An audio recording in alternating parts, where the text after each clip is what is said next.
reliabilitas. Korelasi persen untuk uji validitas item.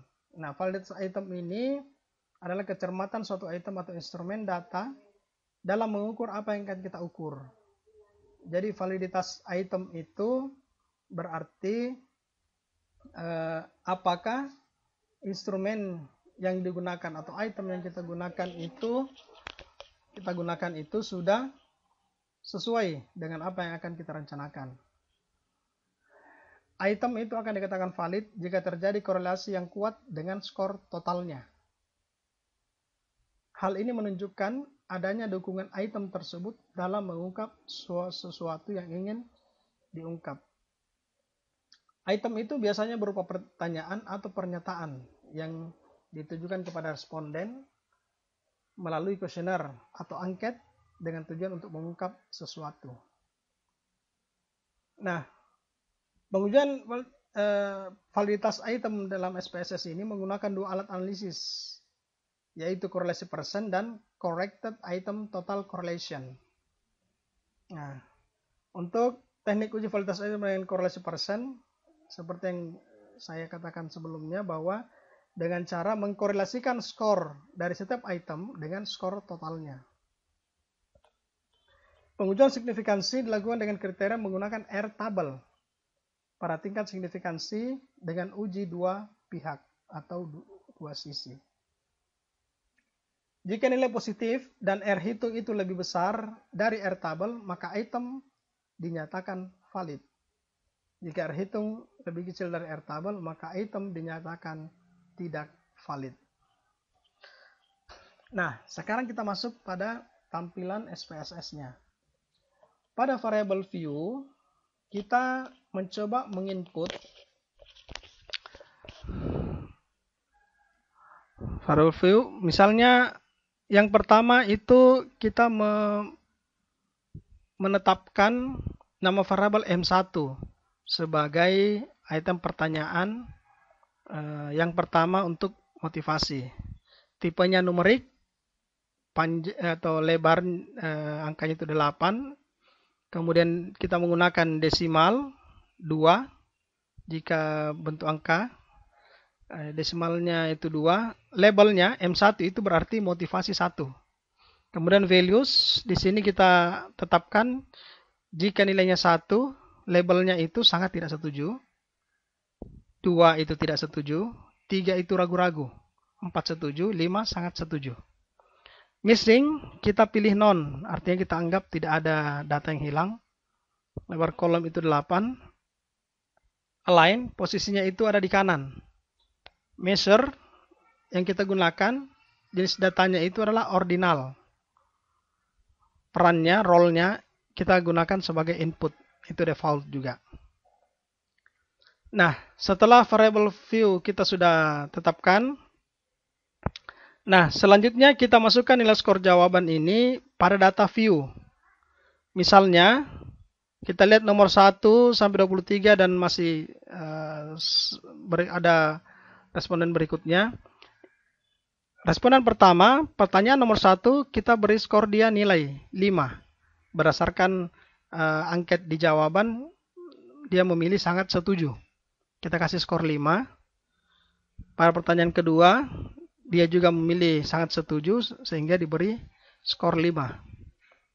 M3 memilih setuju sehingga diberi skor 4. M4 diberi skor 3 karena memilih ragu-ragu. M5 diberi skor 5 karena pilihannya sangat setuju, sehingga total M itu jumlahnya menjadi 22 untuk responden nomor 1. Seperti itu pula untuk responden yang lain. Jadi setiap item pertanyaan berapa skornya, kemudian berapa total skor. Nah, setelah kita memasukkan datanya, kita lakukan langkah pengujian. Yang pertama kita pilih menu Analyze, di sebelah atas menu bar di atas Analyze. Kemudian di bawah kita pilih Correlate. Kemudian di Correlate itu kita arahkan kursor pada tanda panah ke kanan, akan muncullah pilihan. Di situ kita memilih bivariate. Setelah kita klik, akan muncul kotak dialog seperti ini.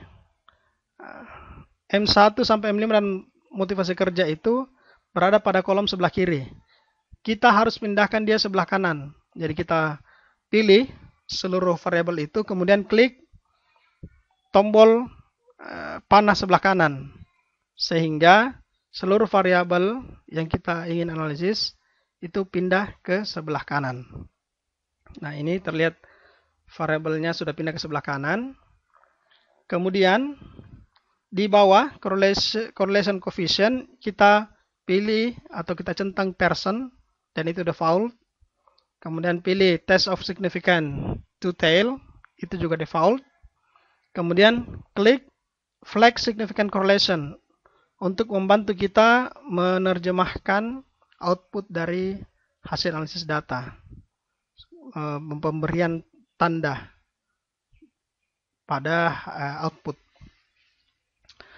Nah, output uji validitas terlihat pada layar ini bahwa correlation yang kita perhatikan itu adalah angka terakhir atau kolom terakhir.